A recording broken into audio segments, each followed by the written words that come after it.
संपूर्ण भारत नवरात्रि के उत्सव में डूबा हुआ था। मंदिरों में पंडालों में पूजा आरती हो रही थी। चौक चौराहों पर ढोल नगाड़े गूंज रहे थे। लोग अपनी पूजा, अपनी आस्था, अपना सुख दुख सब कुछ माँ दुर्गा के चरणों में अर्पित कर रहे थे। और तभी अचानक भारत से लगभग 2000 किलोमीटर दूर भारत के कुछ बेटे अपने शत्रुओं से घिर चुके थे।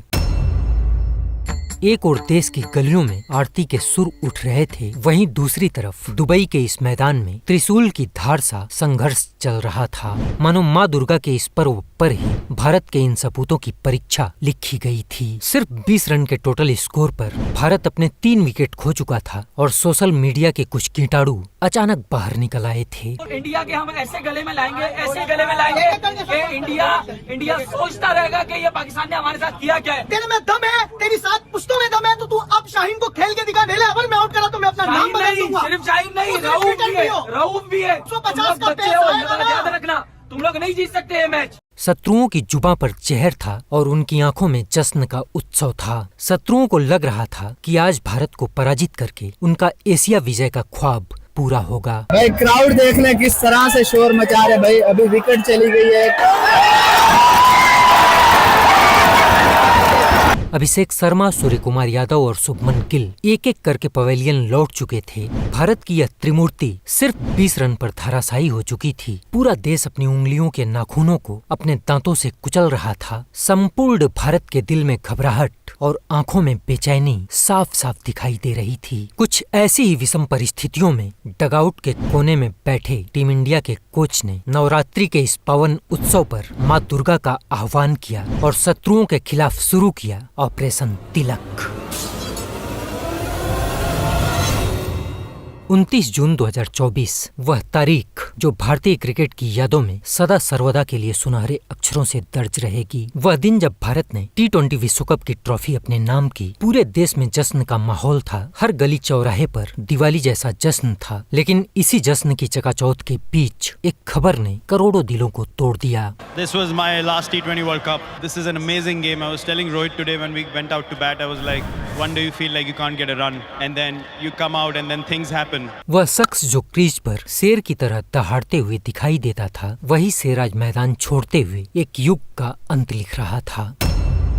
लेकिन जहां एक तरफ निराशा थी, वहीं दूसरी तरफ पड़ोसी मुल्क से कुछ आवाजें भी सुनाई दे रही थी। इंडिया वालों देखना, आज पूरी रात तुम लोगों को नींद नहीं आने वाली। पूरी रात मैं तुम लोगों को कह रहा हूँ, संडे को तुम लोगों ने पेनाडोल लाजिम लेकर आना है। लाजिम, ये जो सर दर्द है ना, तुम लोग की तरफ ट्रांसफर करने वाले हैं। हमारे रऊफ के उस जज्बात के साथ, उस जोश, उस जनून के साथ हुई थी। मुझे उम्मीद है कि आज वो जनून, वो जोश 11 खिलाड़ियों में नजर आएगा इस ग्राउंड में। और हम इंडिया से भी जीतेंगे 28 को, और उनके दिमाग में चोट लगेगी जब हम कप उठाएंगे इंशाल्लाह पाकिस्तान जिंदाबाद। ये आवाजें जो मैदान की सच्चाई से आंख मूंद कर सपनों की दुनिया में जीना चाहती थी, इन आवाजों का आना अब एक आम सी बात थी, क्योंकि इन आवाजों को बंद करने वाला फौलाद अब T20 क्रिकेट से रिटायरमेंट ले चुका था। वह शेर जिसकी सिर्फ एक दहाड़ ही सरहद के पार के शोर को शांत कर देती थी। वह बल्ला जिसकी गूंज सुनकर दुश्मनों की सांसें अटक जाया करती थी। वह शख्स जो अपने बल्ले की बत्ती बनाकर इनके पृष्ठ भाग में डाल दिया करता था। उस शख्स को मैदान पर ना देखकर मैदान में लोटा लेकर बैठने वाले कुछ लोग अपने देश की तरह सोशल मीडिया को भी गंदा कर रहे थे।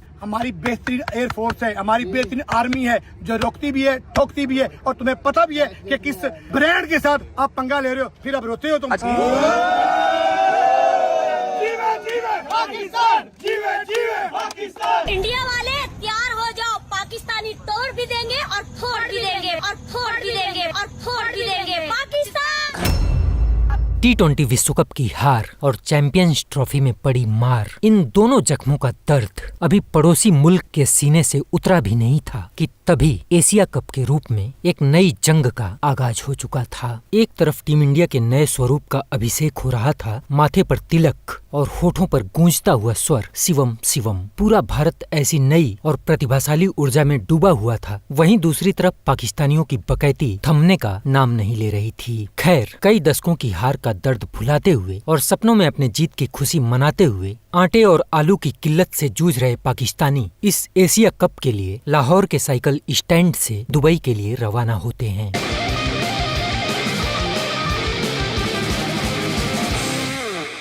इनकी आंखों में सपना तो बड़ा था, लेकिन अपने भ्रष्टाचार, गरीबी और भुखमरी से परेशान इस मुल्क के खिलाड़ी, जिन्हें अपनी रसोई का चूल्हा जलाना भी भारी पड़ता था, जिनके घर की देहरी पर भूख पहरा देती थी, वे अब विवेकानंद, सुभाष चंद्र बोस और भगत सिंह के इस भारत के खिलाफ दुबई के इस मैदान में इतिहास लिखने चले थे। ये बड़ी अच्छी बात कही आप। और 14 सितंबर 2025 को इस एशिया कप का भारत और पाकिस्तान के बीच यह पहला मुकाबला प्रारंभ हुआ। मैदान पर गूंज रहे हर शोर के पीछे पूरे देश का आक्रोश धधक रहा था। गांव की गलियों से लेकर शहर की संसद तक यह मैच सिर्फ एक मैच नहीं था, बल्कि प्रतिशोध, शहादत और सियासत का हिस्सा था। एशिया कप में आज होने वाले भारत पाकिस्तान क्रिकेट मैच को लेकर के पूरे देश में सियासी घमासान भी छिड़ा हुआ है। आतंकवादियों के साथ थोड़ी ना मैच खेलते हैं। भारत एशिया कप क्यों खेल रहा है, ये मेरी समझ से तो बाहर। We should play with Pakistan, I say no. और इस आक्रोश का मुख्य कारण था पड़ोसी मुल्क की वही कायराना हरकत और पीठ पीछे वार करने की आदत। सिर्फ कुछ महीने पहले 22 अप्रैल को सरहद के उस पार से आए आतंकियों ने पहलगाम की घाटी को निर्दोष हिंदुओं के खून से लाल कर दिया था। किसी को धर्म पूछकर मारा गया और किसी को कलमा पढ़ने के लिए मजबूर कर दिया गया। पल भर में किसी की मांग सुनी हो गई, किसी का सुहाग जल उठा तो किसी की गोद उजड़ गई। कहीं माँ ने अपने बेटे को खोया, कहीं बहन ने अपने भाई को, तो कहीं बच्चे के सर से उसके पिता का साया उठ गया।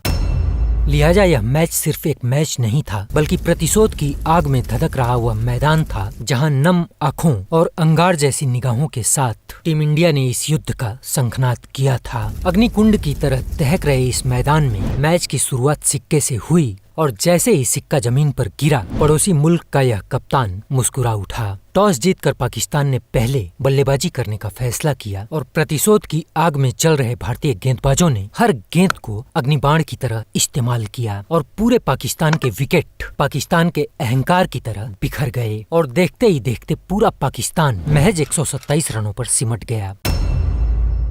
और 128 रनों के इस लक्ष्य को भेदने के लिए भारत की तरफ से युवराज कृति अभिषेक और शुभमन गिल ने भारतीय पारी का प्रारंभ किया। पाकिस्तान की तरफ से पहले ओवर के लिए गेंद उनके स्विंग के सुल्तान शाहीन शाह अफरीदी के हाथों में थी। एक ऐसा गेंदबाज जिसे संपूर्ण पाकिस्तान सुल्तान के नाम से संबोधित करता था, और इस पाकिस्तानी सुल्तान के सामने खड़े थे भारत के युवा अभिषेक। आंखों में क्रोध और चेहरे पर तिरंगे जैसा आत्मविश्वास। शाहीन ने दौड़ लगाई और जैसे ही गेंद शाहीन के हाथों से छूटी, अभिषेक ने प्रहार किया और गेंद हवा को चीरती हुई लॉन्ग ऑन की दिशा में उड़ी और बिना एक पल ठहरे 4 रनों के लिए बाउंड्री को पार कर गई। पहले ही गेंद पर चौका खाकर शाहीन शाह अफरीदी का चेहरा तिलमिला उठा और अफरीदी ने अपनी दूसरी गेंद गुस्से में ऑफ स्टंप पर एक फुल लेंथ की गेंद डाली, लेकिन सामने खड़े अभिषेक ने ना कोई कदम बढ़ाया ना पीछे हटे, बस खड़े खड़े यह हाई एल्बो का शॉट खेला और गेंद एक बार फिर आसमान को चीरती हुई डीप एक्स्ट्रा कवर के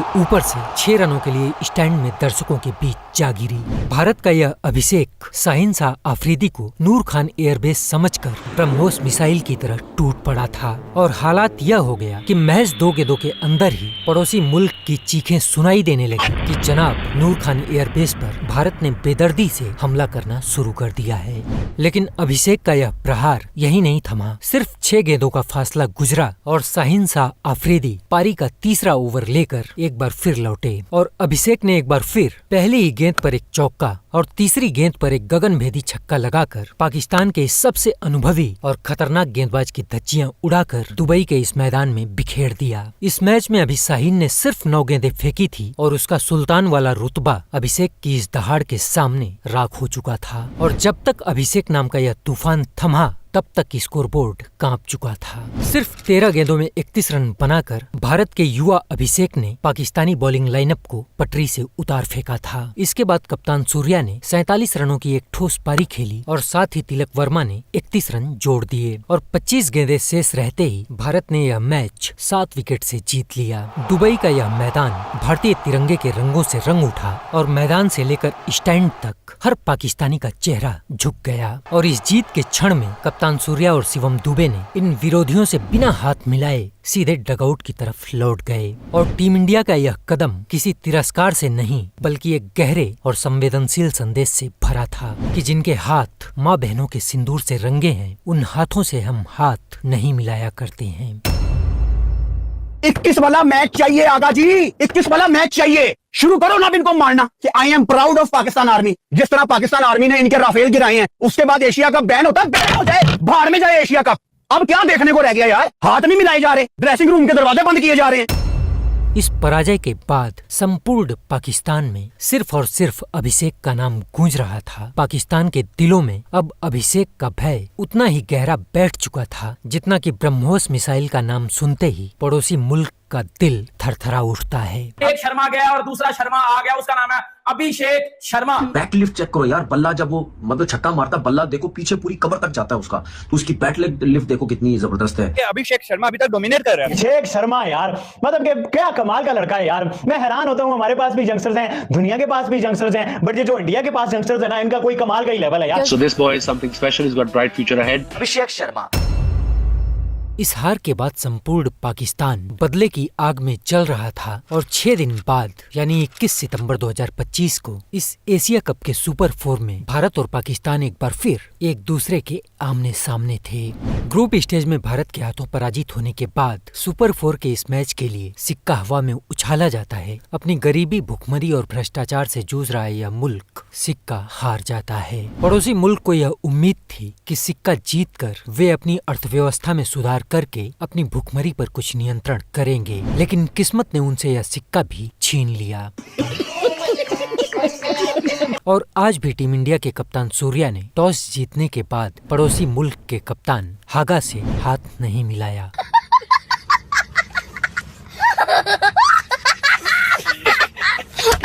टॉस जीतकर टीम इंडिया ने पहले क्षेत्ररक्षण का फैसला किया और पाकिस्तान की तरफ से हमामजादा फरहान। तू समझा? हाँ। नहीं, तू समझा नहीं। और फखर जमान ने पाकिस्तान की पारी का प्रारंभ किया और तीसरा ओवर लेकर आए हार्दिक पांड्या, जिनकी कलाई पर बंधी थी रिचर्ड मिल RM2704 की वह लिमिटेड एडिशन घड़ी, जिसकी कीमत बाजार में 20 करोड़ बताई जाती है, जिसके बारे में सोशल मीडिया पर यह हल्ला था कि पड़ोसी मुल्क की नजरें हार्दिक की उस करोड़ों की घड़ी पर ऐसे टिकी थी जैसे किसी भूखे की नजर थाली पर होती है।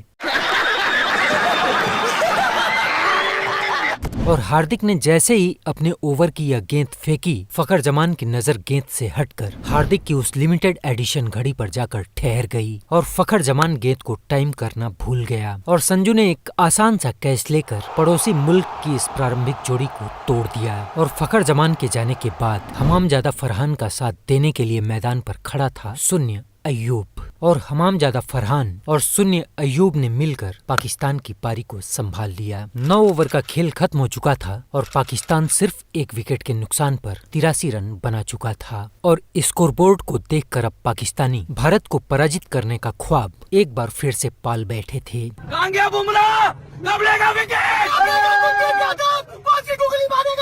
और 10वां ओवर लेकर आए अक्षर पटेल पर जब हमामजादा फरहान ने छक्का जड़ा तो न सिर्फ स्कोरबोर्ड हिला बल्कि मैदान का माहौल पूरी तरह से जल उठा। इस छक्के के साथ फरहान ने अपना अर्धशतक पूरा किया और फिर शुरू हुआ वह बेहुदा तमाशा जिसने संपूर्ण भारत के दिलों में आग लगा दी। फरहान ने अपने बल्ले को बंदूक बनाकर टीम इंडिया के डगआउट की तरफ फायर करने का यह बेहद बेहूदगी भरा जश्न मनाया और इस हमामजादा के इस सेलिब्रेशन ने जैसे खुद बयां कर दिया कि उनका राष्ट्रीय खेल तो बस बम और बंदूक ही है, बाकी क्रिकेट तो वे बस टाइम पास के लिए कभी कभी खेल लिया करते हैं। वो तो शुक्र था कि उस दिन मैदान पर हमारा किंग विराट मौजूद नहीं था, वरना जिस बंदूक से यह हमामजादा भारतीय डगआउट की तरफ फायर कर रहा था, किंग विराट उसी बंदूक की बत्ती बनाकर इसके पृष्ठभाग में घुसेड़ देता और जिसका जख्म इतना गहरा होता कि इस हमामजादा की आने वाली सैकड़ों पीढ़ियां लूजी लंगड़ी पैदा होती। काश इस बंदूक सेलिब्रेशन वाले हमामजादा को इसके पूर्वजों ने बताया होता कि जब हमने बंदूक उठाई थी तो हमने तुम्हारी 93,000 वर्दियां और पैंटें उतरवा कर लाहौर में सुबह का नाश्ता किया था और पूरे लाहौर को तिरंगे के रंग से रंग दिया था। खैर, इस बेहुदा सेलिब्रेशन के बाद संपूर्ण भारत क्रोध की ज्वाला में धधक उठा था। अब संपूर्ण भारत पाकिस्तान की पारी के अंत का और अपने युवा अभिषेक के मैदान में उतरने का बेहद बेसब्री के साथ इंतजार कर रहा था। खैर अपने 20 ओवर पूरे खेलकर पाकिस्तान ने अपने 5 विकेट के नुकसान पर कुल 171 रन बनाकर भारत को 172 रनों का लक्ष्य दे दिया। और 172 रनों का यह लक्ष्य देने के बाद पाकिस्तानियों को लगा कि आज वे अपने रऊफ और शाहीन के दम पर भारत को पराजित कर लेंगे। 172 ये स्कोर जो है इंडिया के हम ऐसे गले में लाएंगे, ऐसे गले में लाएंगे कि इंडिया सोचता रहेगा कि ये पाकिस्तान ने हमारे साथ किया क्या है। ये स्कोर हमने ऐसा दे दिया ना बेटा सेकंड टाइम के लिए कि तुम्हारा बाप भी ये चीज नहीं कर सकता। और हमारे बॉलर जो है आज तैयार है, आज ज्यादा स्पिनर लगाएंगे नहीं भाई, रऊफ है, शाहीन है, ये बराबर कर देंगे इंडियन बैट्समैन को, सबको बराबर करेंगे। पास आ जाओ एक मिनट भाई, 172 का टारगेट दे दिया है। पहले अभिषेक बहुत चौड़ा हुआ था कि शाहीन को छक्का मार दिया, शाहीन को चौका मार दिया। क्यों मार दिया? क्योंकि टारगेट कम था, हमारे बॉलर प्रेशर में थे। अभिषेक तेरे में दम है, तेरी 7 पुश्तों में दम है, तो तू अब शाहीन को खेल के दिखा ना। तेरे को अगर पहले ओवर में आउट करा तो मैं अपना नाम बदल दूंगा। सिर्फ शाहीन नहीं, रऊफ भी है। तुम लोग 150 का पेस आएगा, याद रखना, तुम लोग नहीं जीत सकते ये मैच। संपूर्ण भारत की निगाहें अब अपने युवा अभिषेक पर टिकी थी। स्वागत तो करो हमारा। और आज जब अभिषेक मैदान पर आए तो मैदान में लोटा लेकर बैठने वाले इस मुल्क की रूह कांप उठी, क्योंकि आज अभिषेक बल्ले की जगह बिना छिला हुआ बांस लेकर मैदान में उतरे थे। तू समझा? हाँ। नहीं, तू समझा नहीं। और अभिषेक ने पहली ही गेंद पर पाकिस्तानी स्विंग के सुल्तान शाहीन शाह आफरीदी को फाइन लेग के ऊपर से उड़ाया और गेंद 6 रनों के लिए दर्शकों के बीच जा गिरी। अभिषेक ने पहली ही गेंद पर यह 6 लगाकर बता दिया कि बेटा तुम लोगों का बंदूक वाला सेलिब्रेशन तो अब हो चुका है और अब तुम लोग बिना छिले हुए इस बांस की ताकत को देखो और महसूस करो कि कितना दर्द होता है। वैसे भी भारत की यह परंपरा रही है कि हम जब किसी की चिता को सजाते हैं तो अर्थियों के लिए बांस का ही प्रयोग किया जाता है। खैर 4 ओवर का खेल खत्म हो चुका था और भारत बिना कोई विकेट खोए सिर्फ 24 गेंदों में 43 रन बना चुका था। अब 5वां ओवर लेकर पाकिस्तानी रफ्तार का सौदागर रऊफ भारत के सामने खड़ा हो चुका था और रऊफ की पहली ही गेंद पर 1 रन लेकर गिल ने स्ट्राइक अभिषेक को दे दी। लेकिन इसी बीच हरीश रऊफ ने शुभमन गिल के लिए कुछ अपशब्दों का इस्तेमाल किया जो मैदान की मर्यादा को तोड़ गए। शुभमन गिल शांति के साथ रऊफ को जवाब दे ही रहे थे कि तब तक अभिषेक युवराज सिंह वाले अंदाज में रऊफ की तरफ आगे बढ़े और रऊफ की आंखों में आंखें डालते हुए कहा, ओए डीके बॉस निकल यहाँ से, ग्रोसरी वाले वापस जाके गेंद फेंक। बाप के सामने चाचा से जुबान नहीं लड़ाया करते हैं।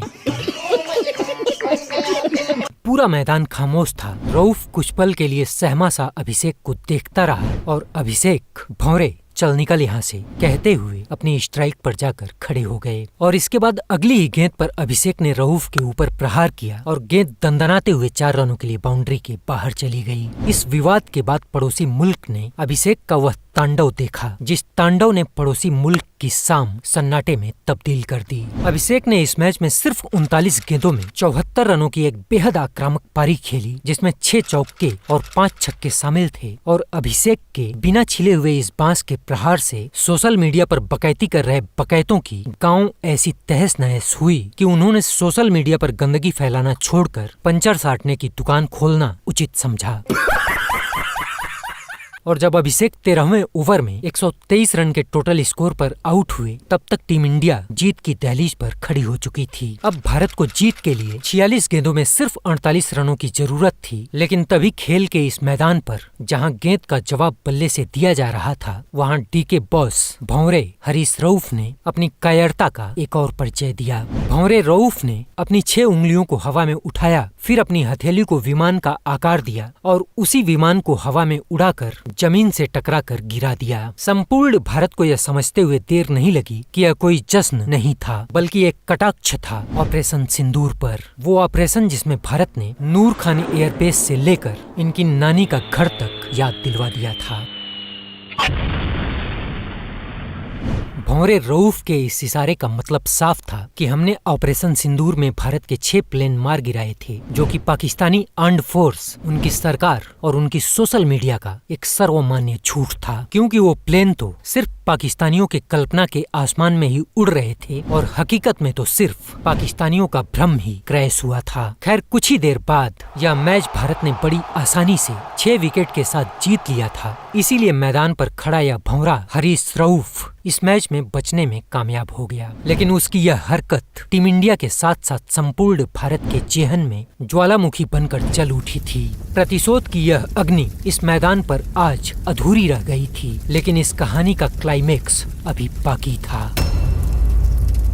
खैर 24 सितंबर 2025 को सुपर 4 में भारत ने क्रिकेट की दुनिया में नागिन डांस के कोरियोग्राफर बांग्लादेश को पराजित करके इस एशिया कप के फाइनल में अपनी दस्तक दे दी। और इस मैच में भी हमारे युवा योद्धा अभिषेक शर्मा ने सिर्फ 37 गेंदों में 75 रनों की एक विध्वंसक पारी खेलकर बांग्लादेशी नागों को अपने इशारों पर नचाकर उनके फनों को कुचल दिया था। भारत का यह अभिषेक न तो पाकिस्तान को मारने से बाज आ रहा था और न ही बांग्लादेश को। अभिषेक का एक ही फरमान था, जो भी सामने आएगा वह कुचला जाएगा। अभिषेक शर्मा ऐसी गोलियां खा के आता है जो गोलियां खा के वो अगले को हराता है। वो वाली गोलियां खा के आता है और उसने ना ये गोलियां मुझे लगता है एशिया कप में आने से पहले परचेज करके रखी हुई थी कि जिसके खिलाफ भी मैदान में उतरना ये 2 गोलियां खा लेनी है और उसको अच्छी खासी धुलाई करनी है। और यही वो उसने बांग्लादेश की यही उसने ओमान की यही उसने पाकिस्तान की खैर इस जीत के साथ भारत फाइनल के कुरुक्षेत्र में पहुंच चुका था और इस मैच के ठीक एक दिन बाद यानी 25 सितंबर 2025 को बांग्लादेश और पाकिस्तान सुपर 4 में एक दूसरे के आमने सामने थी और दोनों ही टीमों ने इस मैच को जीतने की नहीं बल्कि हारने की भरपूर जी भर के कोशिश की और आखिरकार बांग्लादेश हारने में सफल हुआ। और इस हार के बाद बांग्लादेश ने मुस्कुराते हुए पाकिस्तान से कहा कि जाओ अपने बाप से खुद ही खुदो। समझ रहे हो ना। खैर बांग्लादेश को पराजित करके पाकिस्तान भी फाइनल में भारत के सामने दस्तक दे चुका था और एशिया कप का यह फाइनल अब सिर्फ एक मैच नहीं था बल्कि 41 साल के एशिया कप के इतिहास में यह पहली बार था जब बाप और बेटा 2 चिर प्रतिद्वंदी के रूप में सीधे एक दूसरे के आमने सामने खड़े हो चुके थे। 28 सितंबर 2025 को दुबई के इस मैदान पर यह फाइनल मुकाबला खेला जाना था, लेकिन इस फाइनल से पहले पाकिस्तानी खिलाड़ियों और उनके समर्थकों पर न जाने कौन सा नशा हावी हुआ था कि उनकी जुबानें मर्यादा की सरहदों को लांघने लगी थी और सिर्फ 7 दिन के अंदर भारत से 2 बार पराजित होने के बावजूद पाकिस्तानी खुलेआम भारत को पराजित करने की धमकी देने लगे थे। इंडिया वालों देखना आज पूरी रात तुम लोगों को नींद नहीं आने वाली, पूरी रात। इंडिया वालों इंशाल्लाह तुम लोगों से बदला लेंगे, सूद समेत लेंगे और वो तुम लोगों को सारी जिंदगी वो चोट नहीं भूलेगी, उम्र भर याद रहेगी। हमने 2 हार बर्दाश्त कर ली, तुम लोगों से वो 1 हार बर्दाश्त नहीं होने वाली। 28 को अल्लाह के फजलो करम से हम इंडिया को हरा के एशियन चैंपियन बनेंगे। भाई पहलेंगे कोई मसला नहीं है, ये किसी आश्रय में ना रहे कि आज ये जीत जाएंगे। बता देंगे इसकी इंडिया की। भाई बच्चे हो बड़े हो कर आओ इंडिया शाबाश। आप मेरी जान 28 को आना खुशबू लगा के हम आप पे रहेंगे नस्वार खा के।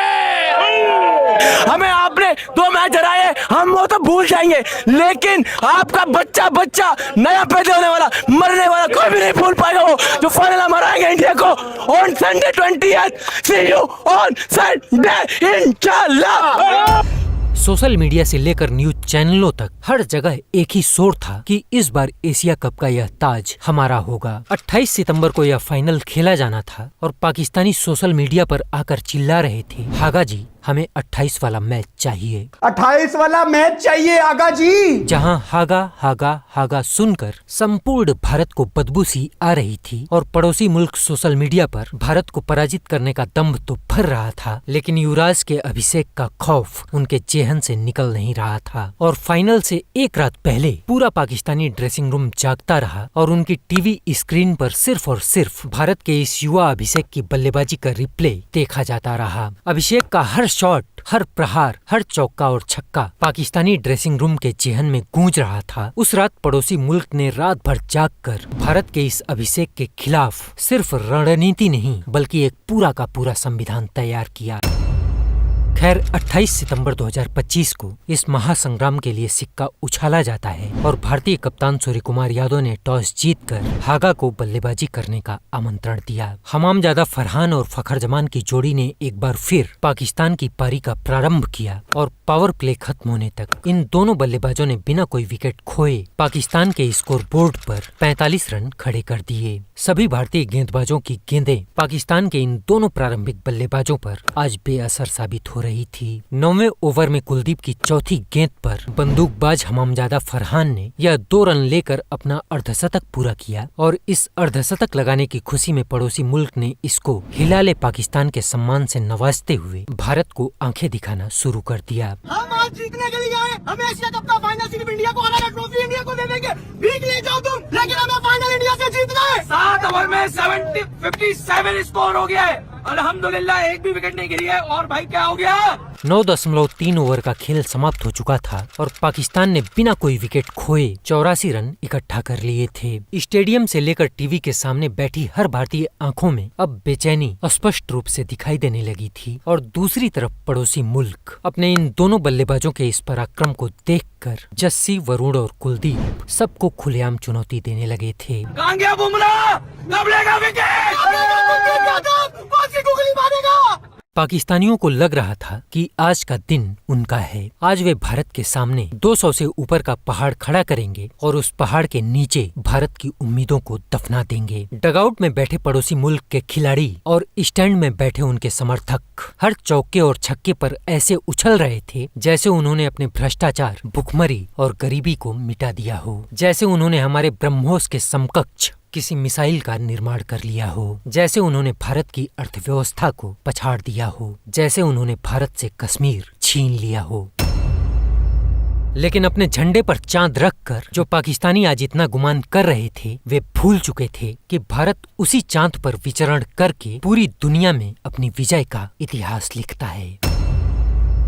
खैर, बिना विकेट खोए 84 रन बना चुके भारत के खिलाफ पाकिस्तान का पताका लेकर दौड़ रहे हमामजादा फरहान के रास्ते में वरुण चक्रवर्ती अब अपना चक्र लेकर खड़ा हो चुके थे और वरुण ने अपनी चौथी गेंद के साथ अपने चक्र का प्रयोग किया और फरहान का वध करके भारत को पहली सफलता दिलवा दी। और फरहान का वध होते ही पड़ोसी मुल्क में सन्नाटा छा गया। जिस बल्ले से अभी तक पाकिस्तान का पताका लहरा रहा था, वही बल्ला अब निस्तब्ध और निःशब्द होकर जमीन पर धूल फांक रहा था। और इसके बाद टीम इंडिया के कुल के दीपक कुलदीप ने पाकिस्तानियों की उम्मीदों का एक एक दीपक एक एक करके बुझा दिया।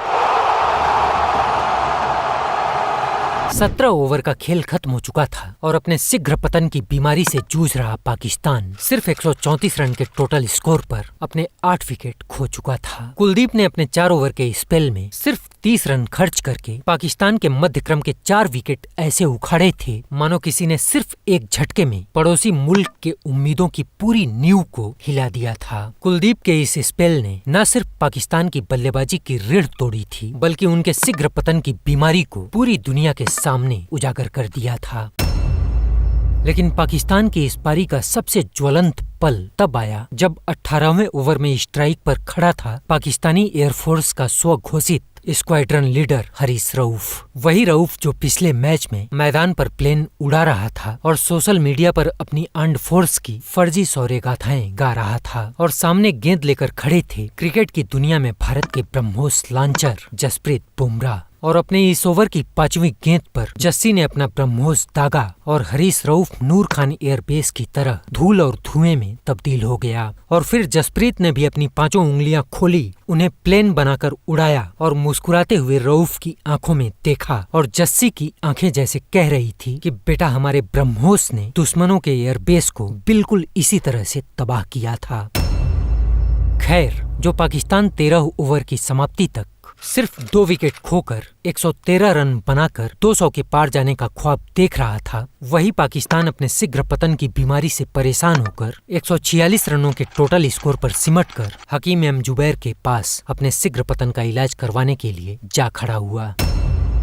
अब भारत को यह फाइनल का महासंग्राम जीतने के लिए 120 गेंदों में 147 रनों की जरूरत थी, लेकिन जैसे ही भारत ने इस 147 रनों के लक्ष्य का पीछा किया, वैसे ही किस्मत ने अपनी चाल पलट दी और देखते ही देखते भारत का टॉप ऑर्डर ताश के पत्तों की तरह बिखर गया।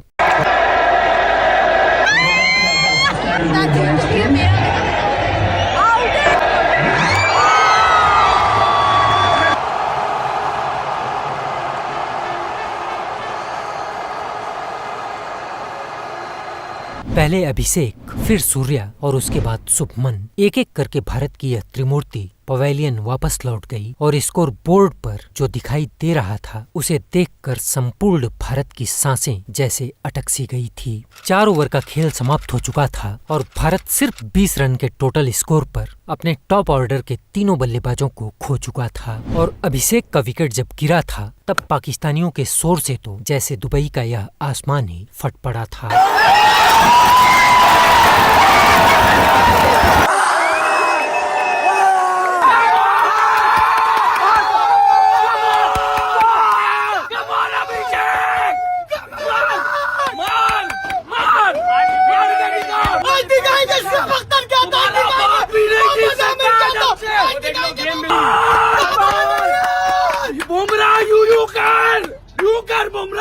सिर्फ 20 रन के टोटल स्कोर पर 3 विकेट गिरने के बाद भारतीय क्रिकेट फैंस के लिए दुबई का यह मैदान अचानक किसी शमशान में तब्दील हो चुका था। एक तरफ संपूर्ण भारत में नवरात्रि का उत्सव चल रहा था। लोग अपनी पूजा, अपनी आस्था, अपना सुख दुख सब कुछ माँ दुर्गा के चरणों में अर्पित कर रहे थे और ठीक उसी वक्त दुबई के इस मैदान में भारत अपने दुश्मनों के चक्रव्यूह में बुरी तरह से फंस चुका था। संपूर्ण भारत की सांसें अटकी हुई थी। कुछ ऐसी ही विषम परिस्थितियों में डगआउट के एक कोने में बैठे टीम इंडिया के कोच गौतम गंभीर ने नवरात्रि के इस पवन उत्सव पर माँ दुर्गा का आह्वान किया और शत्रुओं के खिलाफ शुरू किया ऑपरेशन तिलक। अब मैदान पर संपूर्ण भारत की उम्मीदों का भार तिलक और संजू के कंधों पर था और तिलक वर्मा ने अगला ओवर लेकर आए अशरफ की तीसरी गेंद पर बैक फुट पर जाकर पंच किया और गेंद एक्स्ट्रा कवर और मिड ऑफ के बीच से 4 रनों के लिए बाउंड्री के बाहर चली गई और चौथी गेंद को भी तिलक ने पुल किया और गेंद 6 रनों के लिए स्टैंड में जा गिरी। बैक टू बैक इस 2 बड़े प्रहार के बाद अब भारत का ऑपरेशन तिलक सक्सेसफुली लॉन्च हो चुका था और तिलक और संजू के आने के बाद भारत ने पिछले 6 ओवरों में कोई विकेट तो नहीं खोया था, लेकिन 10 ओवर की समाप्ति के बाद भी भारत के स्कोरबोर्ड पर सिर्फ 58 रन टिमटिमा रहे थे। अब भारत को सिर्फ 60 गेंदों में 90 रनों की जरूरत थी और स्टैंड में बैठे पाकिस्तानी चिल्ला रहे थे कि तिलक तुमसे ना हो पाएगा क्योंकि यह तुम्हारा मुंबई नहीं दुबई है। और पड़ोसी मुल्क की यह आवाजें मैदान की नीरवता को चीरते हुए तिलक के कानों तक पहुंच रही थी, लेकिन इन आवाजों के बावजूद तिलक की निगाहें सिर्फ और सिर्फ अपने लक्ष्य पर टिकी थी क्योंकि तिलक को पता था कि जब सवाल भारत की अस्मिता पर उठे तो जवाब शब्दों से नहीं बल्कि पराक्रम से दिया जाता है। लेकिन जैसे जैसे रिक्वायर्ड रन रेट बढ़ रहा था वह दबाव संजू सैमसन पर भी महसूस होने लगा था और इसी दबाव को हल्का करने की कोशिश में संजू ने 13वें ओवर में अबरार की दूसरी गेंद पर एक बड़ा प्रहार किया, पर दुर्भाग्य गेंद बल्ले का बाहरी किनारा लेकर सीधे हमामजादा फरहान के हाथों में जा गिरी और संजू का विकेट लेने के बाद मियां खलीफा के इस छोटे भाई ने अपने चिर परिचित अंदाज में संजू को मैदान से बाहर जाने का इशारा करके बता दिया कि रेड लाइट एरिया में उसका धंधा अच्छा चलता है। अब भारत को सिर्फ 42 गेंदों में 69 रनों की जरूरत थी। रिक्वायर्ड रन रेट लगभग 10 के पास पहुंच चुका था। पूरा भारत अपनी सांसें थाम कर बैठा था। कुछ ऐसी ही विषम परिस्थितियों में तिलक का साथ देने के लिए कप्तान महेंद्र सिंह धोनी के गुरुकुल से शिक्षा दीक्षा लेकर शिवम दुबे मैदान में खड़े हो चुके थे। पाकिस्तानियों को अब इस मैच में अपनी जीत बिल्कुल नजदीक दिखाई दे रही थी। उनका शोर अब भारत की शांति में विघ्न डाल रहा था, लेकिन नवरात्रि के इस महा उत्सव में लॉन्च हुए ऑपरेशन तिलक की आंखें साफ साफ कह रही थी कि हम वो पत्ते हैं जो तूफानों में भी गिरा नहीं करते हैं। हवाओं से कह दो कि अपनी औकात में रहें। और फिर इसके बाद 15वां ओवर लेकर मैदान में आए पाकिस्तानी एयरफोर्स के स्वघोषित स्क्वाड्रन लीडर हरीश रऊफ, वही हरीश जो पिछले मैच में प्लेन उड़ाकर उस प्लेन को क्रैश करने की नौटंकी कर रहा था। और रऊफ की पहली ही गेंद पर शिवम का यह प्रहार और गेंद 4 रनों के लिए बाउंड्री लाइन के बाहर। तीसरी गेंद पर तिलक का यह प्रहार और गेंद एक बार फिर 4 रनों के लिए बाउंड्री लाइन के बाहर। और इस ओवर की आखिरी गेंद को भी तिलक ने 6 रनों के लिए स्टैंड में भेजकर रऊफ के इस ओवर से तिलक और शिवम ने मिलकर कुल 17 रन लूट लिए। तिलक और शिवम के इस प्रहार से अब भारत इस मैच में वापसी कर चुका था। अब भारत को 30 गेंदों में 47 रनों की जरूरत थी। हालांकि अगले ओवर में शाहीन ने सिर्फ 6 रन खर्च करके एक बार फिर पाकिस्तान का पलड़ा भारी कर दिया था, लेकिन 18वां ओवर लेकर आए हरीश रऊफ को शिवम दुबे ने इस छक्के के साथ कुल 13 रन लूटकर इस मैच को एक बार फिर कांटे पर लाकर खड़ा कर दिया था। तिलक और शिवम हरीश रऊफ की धज्जियां तो ऐसे उड़ा रहे थे जैसे वह किसी गली का गेंदबाज हो। हालांकि 19वें ओवर की आखिरी गेंद पर अशरफ ने शिवम का विकेट लेकर भारत की धड़कनें एक बार फिर से बढ़ा दी। लेकिन जाने से पहले शिवम ने सिर्फ 22 गेंदों में 33 रनों की एक बेहद उपयोगी पारी खेलकर इस ऑपरेशन तिलक को विजय की दहलीज पर लाकर खड़ा कर दिया था। अब भारत को आखिरी 6 गेंदों में 10 रनों की जरूरत थी और कुदरत का करिश्मा देखिए कि गेंद एक बार फिर हरीश रऊफ के हाथों में थी। पूरा भारत इस सिचुएशन में अपने किंग विराट को याद कर रहा था, लेकिन मिर्जापुर की गलियों में गूंजता यह वाक्य, गद्दी पे चाहे हम रहें या मुन्ना, नियम सेम होगा। आज के इस क्लाइमेक्स के लिए बिल्कुल सटीक था, क्योंकि आज संपूर्ण भारत तिलक में अपने विराट को ही देख रहा था। खैर, तिलक ने हरीश रऊफ की पहली गेंद पर यह 2 रन लेकर स्ट्राइक अपने पास रखी और हरीश रऊफ की दूसरी गेंद को तिलक ने मिड विकेट के ऊपर से उड़ाया और गेंद पाकिस्तान के सपनों को चीरती हुई 6 रनों के लिए दर्शकों के बीच जा गिरी। तिलक के इस छक्के के साथ भारत एशिया का सम्राट बन चुका था। मैदान में तिलक के बल्ले से उठी यह आवाज दुबई के आसमान तक गूंज रही थी और इस गूंज के साथ पाकिस्तानियों का मातम प्रारंभ हो चुका था। हरीश रऊफ, जो खुद को स्क्वाड्रन लीडर समझ रहा था, वह अब इस दुबई की रेत पर धूल फांकता हुआ नजर आ रहा था। मैच के बीच में जो पाकिस्तानी चिल्ला रहे थे, तिलक तुमसे ना हो पाएगा क्योंकि यह मुंबई नहीं दुबई है, उसी तिलक ने यह बता दिया था कि बेटा मुंबई हो या दुबई, भारत झुकना नहीं जानता है। वो तो शुक्र मनाओ कि हम पाकिस्तान नहीं जाते हैं, वरना लाहौर और कराची में भी तुमको ठोक कर तुम्हारे गांव को फाड़ देते। संपूर्ण भारत में नवरात्रि का पवित्र उत्सव चल रहा था और नवरात्रि के इस पवित्र उत्सव में असुर वध होना तो तय ही था। पड़ोसी मुल्क वाले शर्मा जी की तैयारी करके आए थे और वर्मा जी ने ठोक कर उनकी गांव को ढीला कर दिया था। पाकिस्तानी भूल चुके थे कि यह भारत की भूमि है जहां हर युद्ध का प्रारंभ अभिषेक से होता है और उस युद्ध का अंत तिलक के साथ संपन्न होता है। भारत यह फाइनल जीत चुका था, लेकिन भारत की ट्रॉफी गायब थी। पूरा भारत हार्दिक पांड्या की घड़ी को बचाता रहा, लेकिन अंत में चोर भारत की ट्रॉफी को लेकर भाग गया। मैं उस चोर का नाम नहीं लूंगा, नहीं तो आप समझ जाएंगे कि मैं किसी नकली की बात कर रहा हूँ। यह तो अच्छा था कि मैच की लाइव स्ट्रीमिंग चल रही थी, नहीं तो कुछ दिनों बाद यह चोर अपने मुल्क वालों को यह ट्रॉफी दिखाकर कहते कि 2025 के एशिया कप की ट्रॉफी तो हम जीते हैं, देखो ट्रॉफी हमारे पास है। वो तो नरेंद्र मोदी ने सैटेलाइट हैक करवा दिया था, इसलिए लाइव स्ट्रीमिंग में भारत को जीतता हुआ दिखाया गया था। खैर, ट्रॉफी प्रेजेंटेशन सेरेमनी में ट्रॉफी तो नहीं थी, लेकिन न होने के बावजूद भी संपूर्ण भारत ने उस ट्रॉफी को अपनी आंखों से, अपनी नजरों से देखा था, क्योंकि आर्यभट्ट के इस देश में महान गणितज्ञ, हमारी टीम इंडिया में गणित के प्रोफेसर सूर्य कुमार यादव ने बीज गणित की तरह मान लिया कि ट्रॉफी उनके हाथ में है और सूर्या और टीम इंडिया के इस अनोखे सेलिब्रेशन में सूर्या के हाथों में उस ट्रॉफी की जगह जो दिख रहा था वह था 140 करोड़ भारतीयों का दिल। और इस सेलिब्रेशन के कुछ ही देर बाद सूत्रों के हवाले से खबर आई कि पड़ोसी मुल्क के क्रिकेट की मौत हो गई है और पूरे मुल्क में मातम का माहौल है। ठो क्या हुआ इसको? हो गई है, पानी लेकर आओ। हार गए तो क्या हुआ यार, हारते ही आ रहे, अब तो आदत ही होगी, क्या ही फर्क पड़ता है ऑनेस्टली। खान अपनी जिंदगी का आखिरी मैच खेल चुका है, इसके बाद मुझे लगता है क्रिकेट पाकिस्तान की दफन होने जा रही है। उसामा भाई, लोगों से लड़ना पड़ता है यार, लोग जलील करते पाकिस्तान में यार। तुम्हें क्या पता, तुमने बाबर को भी हटा दिया, तुमने रिजवान को भी हटा दिया, अब तुमने नई टीम बनाई है यार, तुम कुछ तो परफॉर्मेंस करके दिखाओ ना यार। अगर 30-40 रन हम बना लेते ना तो हम जो है ना जीत जाते मैच। खैर कोई बात नहीं, हमने जीतना क्यों है, हमें जरूरत ही नहीं है जीतने की, क्योंकि हम अब बेगैरत कौम बन चुके हैं। आप फाइनल कह रहे हो क्या? बहन जो चुतिया गिरी है जो 4 ओवर करवाने आरएस राव से। हमें इतना गुस्सा है इनके ऊपर, मैं आपको बता नहीं सकते। जो उनसे जहाज उड़ाते हैं ना, ये पिछवाड़े में ले लो यार। आगा जी इस्तीफा चाहिए, अब इस्तीफा। हमारे को कौन सी खुशी है यार, हमारे पाकिस्तान में मुल्क में क्या है, एक क्रिकेट है उसकी भी माँ चोद के रख दी इन लोगों ने यार, उसका भी जनाजा निकाल दिया, चूतियों को टीम में लेके घूम रहे हो। क्रिकेट जो है ना ये तो काफिरों का खेल है, अब हम इनको दिखाएंगे, हम जिहाद करेंगे। अगर पाकिस्तान हमारा क्रिकेट नहीं भी जीते तो हम जंग करेंगे। क्रिकेट से बाइकआउट हो गया भाई, आज से क्रिकेट नहीं देखेंगे और ना ही खेलेंगे। आज से हम इंडिया वालों सुन लो, आज से हम जिहाद करेंगे।